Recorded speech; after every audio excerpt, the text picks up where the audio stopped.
Hi everyone, I'm Rob Watson. I'm the module leader for TECH1502 Introduction to Community Media, and this is a short video presentation about what we'll be covering in this week's lecture, which is the fourth lecture in the series that we're given as part of the module. I've produced the PowerPoint presentation and I've done some background notes for you to download via the DMU Commons wiki. The theme this week is voices and self-expression, and it's a bit of kind of thinking about how community media is positioned as a mode of engagement and participation that allows people to bring to the fore their own voices and their own expressive capabilities in order to be able to, it kind of almost as an alternative to mainstream manufactured commercial media.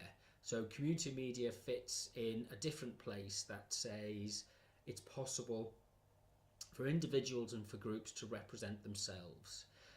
I've created some background notes. These are available via the wiki as a downloadable PDF. You can convert the PDF into another format if you need to adapt it. The key themes that we're going to look at though is the idea of kind of how content is with community media. The main drive is not necessarily the programming product, the outcome. It's rather the process or what people get out of it that really makes a difference. We could focus, as professional media does, and as some analysis of community media tries to do, which is looks at the texts, if you like, that are produced and the way that these fit in with other forms of media. But what we need to think about with community media is not necessarily what the outcomes are in terms of products, but what do people get out of their sense of participation?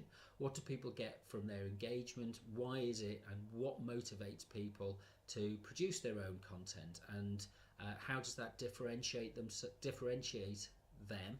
and make a difference to their ability to participate in a community?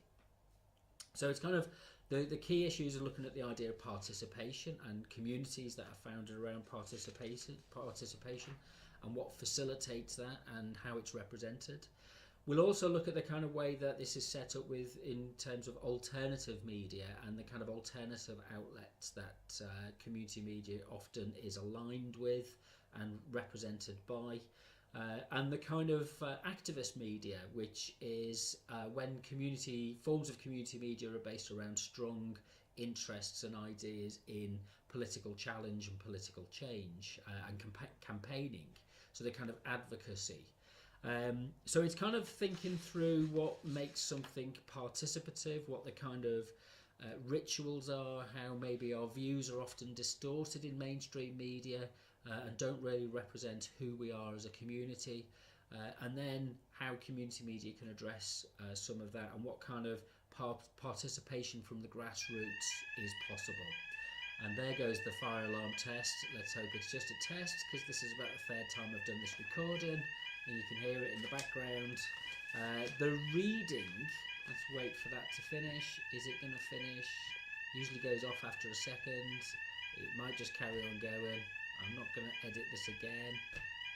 All he's got to do is turn a key and switch it off. Is this going to carry on going? There we go, it's gone. So this is 9:10 on Monday morning, by the way. So the idea is that we're going to look at the different kind of ways that voices are enabled within community media frameworks.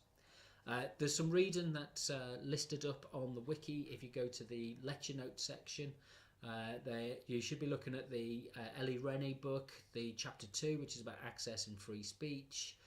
And also I've included a link to something I've written, which is about what's called rhizomic and DIY media, but that's more something that you can do in the background and something that you can look at in over time. And there's the third episode of the Whatever Happened to Community radio program that you can listen to, which is the debate, which I've just noticed a spelling mistake in the link, so I'll change that in a second. There's the debate about how communities are remembered and what people are looking for in a sense of community today. So there's quite a lot to cover. There'll be time to reflect on this as we go through. I'm trying to get in as much of the concept work and frameworks in early on, so that we can then start to look at this through clear examples and work through different experiences when you're working in the workshops with John, to put this into practice and to kind of question and think about it as we go through. But I'll see you on Tuesday for our lecture.